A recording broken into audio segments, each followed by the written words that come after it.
Yog-Sothoth connaît la porte. Yog-Sothoth est la porte. Yog-Sothoth est la clé et le gardien de la porte. Le passé, le présent et le futur sont Yog-Sothoth. Bonjour à tous, j'espère que vous allez bien. Aujourd'hui, partons à la découverte d'un dieu appartenant à la catégorie des grands anciens. Une monstruosité appartenant à l'univers fantastique et horrifique de Howard Philip Lovecraft. Laissez-moi vous raconter l'histoire de Yog-Sothoth, le grand ancien, le dieu multidimensionnel.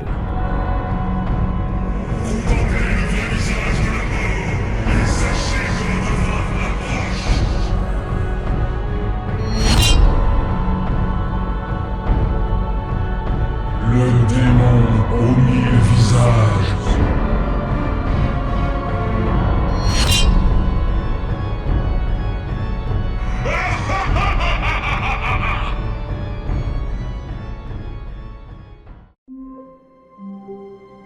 Chapitre 1. Contexte.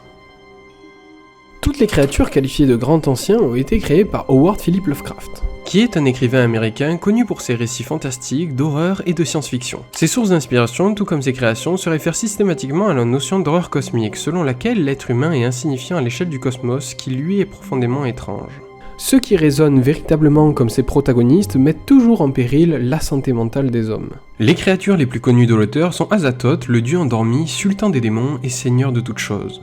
Cthulhu, aux facultés télépathiques impressionnantes, pouvant influencer les hommes endormis à travers leurs cauchemars.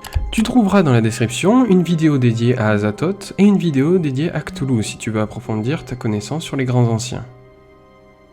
Bref, il y a aussi Astur, l'indisciple, celui qui ne doit pas être nommé. Nyarlathotep, le dieu aveugle surnommé le chaos rampant. Ou encore Yog-Sothoth, symbole de l'espace et du temps, la créature dont la vidéo d'aujourd'hui est dédiée.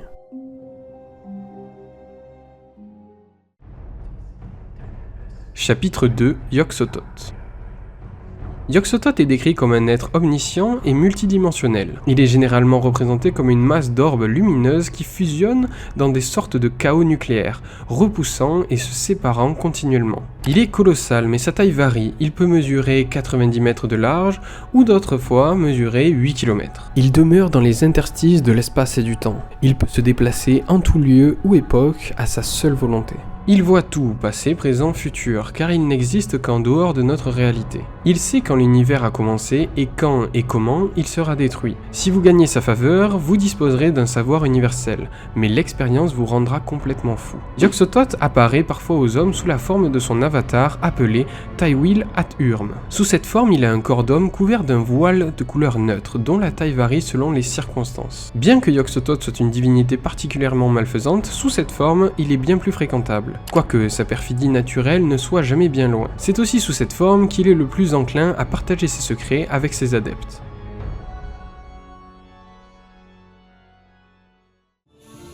Chapitre 3. Doctrine et culte des grands anciens. Le culte de Yog-Sothoth n'est pas une religion officielle et organisée. Ses adorateurs sont généralement des lanceurs de sorts, isolés et souvent considérés comme des fous. On peut retrouver parmi eux des alchimistes, des sorciers ou des magiciens, à la recherche des secrets anciens cachés et espérant que Yog-Sothoth leur révélerait ces mystères en échange de leur adoration, voire même de certains sacrifices. D'autres vénèrent Yog-Sothoth comme une divinité des temps et de l'espace, et l'ont invoqué afin d'apprendre ou de voyager dans des lieux et des temps éloignés. Ils le décrivent comme un gardien non maléfique des secrets de la vraie nature du cosmos, qu'il les révèle à ceux qui le demandent. Mais le seul acte d'interagir avec Yog-Sothoth est dangereux, pour la vie et la santé mentale de la personne.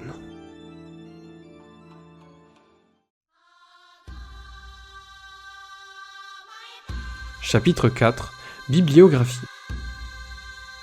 Les histoires de Lovecraft qui impliquent Yog-Sothoth mettent souvent en scène des personnages qui cherchent à comprendre et à communiquer avec des dieux étranges et terrifiants, souvent avec des conséquences désastreuses. En général, l'histoire de Yog-Sothoth n'est pas narrée de manière littéraire, mais plutôt représentée sous la forme d'allusions et de références dans de différentes histoires Lovecraftiennes. Vous pourrez retrouver des traces de Yog-Sothoth dans les ouvrages The Cthulhu Mythos Encyclopédia ou encore dans le roman Cthulhu Mythos Bibliographie and Concordance. Merci à tous d'avoir regardé la vidéo jusqu'à la fin. Bon, je suis bien malade, donc excusez-moi si ma voix est détruite, parce que oui, ma voix est déglinguée. J'ai toujours pas fait la voix off encore. Et dès que j'ai terminé tout ça, je repars prendre mon traitement et faire un aérosol. N'hésitez pas à me dire ce que vous avez pensé de la vidéo en commentaire et à vous abonner. Je vous jure que je suis en train de lutter pour pas tomber de fatigue. Bon, c'était Val, je referme le livre sur les légendes Lovecraftiennes. Mais qui sait, peut-être que je replongerai prochainement, avec vous, dans les histoires horrifiques des grands anciens.